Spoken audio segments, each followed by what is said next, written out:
Magandang araw po sa inyong lahat. Ngayon po ay Thursday, 15 August 2024. So nandito po ako sa Area 1. Nag-harvest po tayo nung last week. Pero tuloy-tuloy po ang pagbunga ng ating mga dragon fruit. Makikita nyo, maraming maliliit na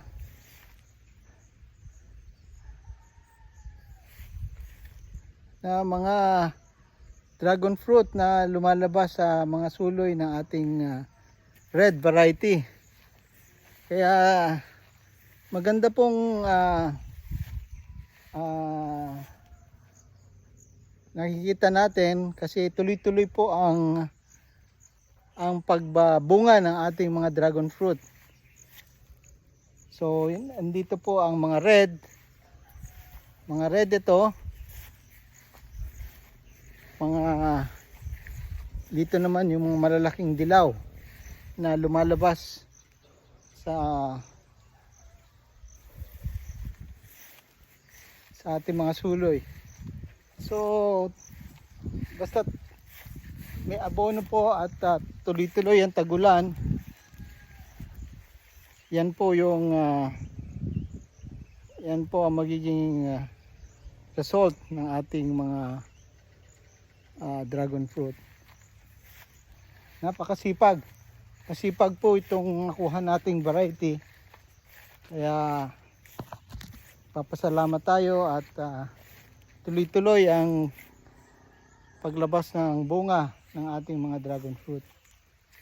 Nakakatuwa po at sana po hanggang next year tuloy-tuloy ang ating mga bunga ng ating mga dragon fruit. Ito po yung maganda dito sa dragon fruit kasi kumbaga permanente na po ito. Hindi na tayo magtatanim pa ng iba.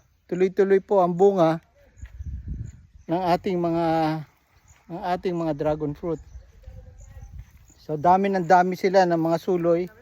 Dami ang kanyang mga lumalabas na mga sanga, no? Kagaya po nito, maraming sanga ang lumalabas